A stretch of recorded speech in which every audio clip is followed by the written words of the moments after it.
इथं बनवायची होती भाजी मटणाची पण मासोळ्याची. तर इथं कोथिंबीर घेतला,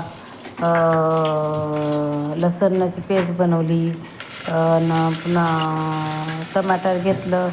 रवा बनवायला माझा मुलगा तर त्यात मी हे टाकला, कांदा टाकला बरं का.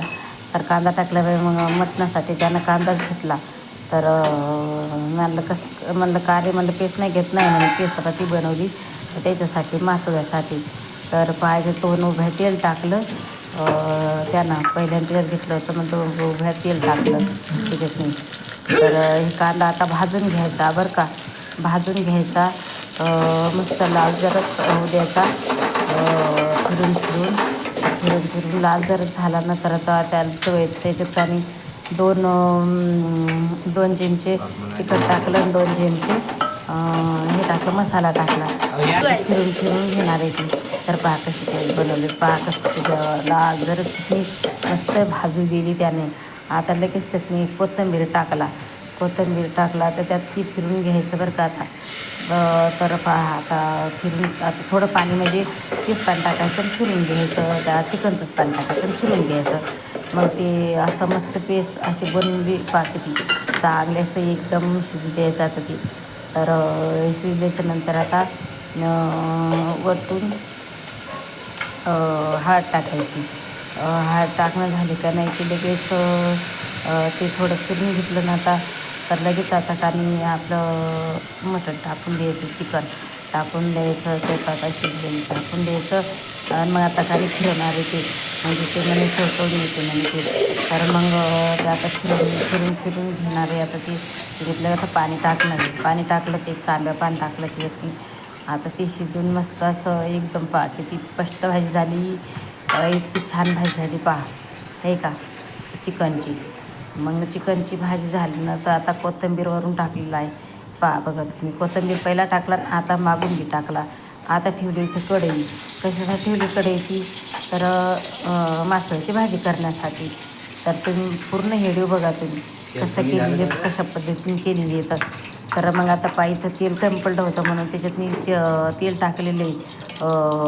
तर मग याच्यात तेल कमी पडलं आलं तर मग डबल पन्नी फोडली आणि त्यातलं तेल टाकलं. मी आता मासोळे धुवून घेणार आहे.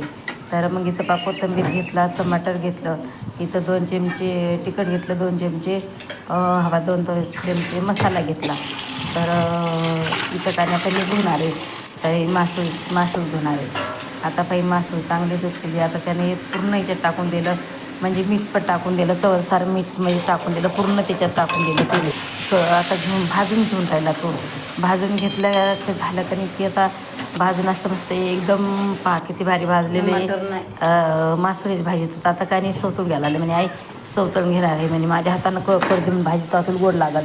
तर मग ही भाजी त्यानं का नाही घेतलेली आता पाती चौकून टाकणार आहे तो. तर कशासाठी ते तर म्हणे असं भाजून असं सोटून घेतले म्हणे ते खडाकानी नरम होत नाही, मस्त असं राहते म्हणे, एकदम कच्चं राहते म्हणे. मग म्हणलं बरं बाबा. मग ते लगेच असं त्याच्यात टाकू लागला. आता हे दोन्ही आहेत ना, दोन्ही त्याचं मुलगी येतं ते दोन्ही टाकलेले. आता लगेच काने ते काने आता याच्यात मी काने त्या अंड्याची जे अंडे होते ते वरतून टाकलेले अंडे येतात. आता लगेच असा ते चवचवून घेऊन राहिला.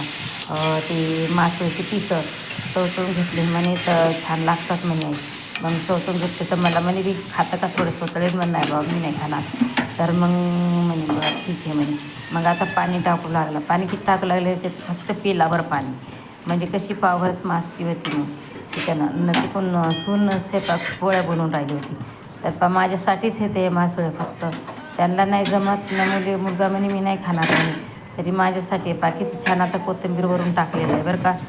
तर पहा किती भारी आहे, म्हणजे किती भारी भाजी झाली, किती चांगली वाटते पहा. किती भारी भाजी ही माझ्यासाठी मासोळ्याची भाजी माझ्यासाठी. कारण की मला जमत नाही ती, मला आवडत बी नाही म्हणजे मी खात बी नाही कोंबड्याची भाजी. तर मग म्हणून माझ्यासाठी आणली, एकटीसाठी स्पेशल आणली. तर मी त्यांना म्हणलं खायचं नाही म्हणे तुझ्यासाठीच आहे. मग ती ही म्हणे आम्हाला मटणाची भाजी असल्यावर कशाला बाई मटणाची भाजी त्यांच्यासाठी आणली. तर पहा ही अर्धा किलो भाजी, तर मग दोघांसाठीच आहे. तर पहा पीस किती येतं, भरपूर पीस येतं. तर मग म्हणे मग आता आम्ही इकडं आणलं होतं, वाढून देण्यासाठीच आणलं होतं आम्ही. वाढून देण्यासाठी आणलं तर मग ही भाजी कोणाला खाटे का ती खाटे, मग ये जेवायला सगळेजणं.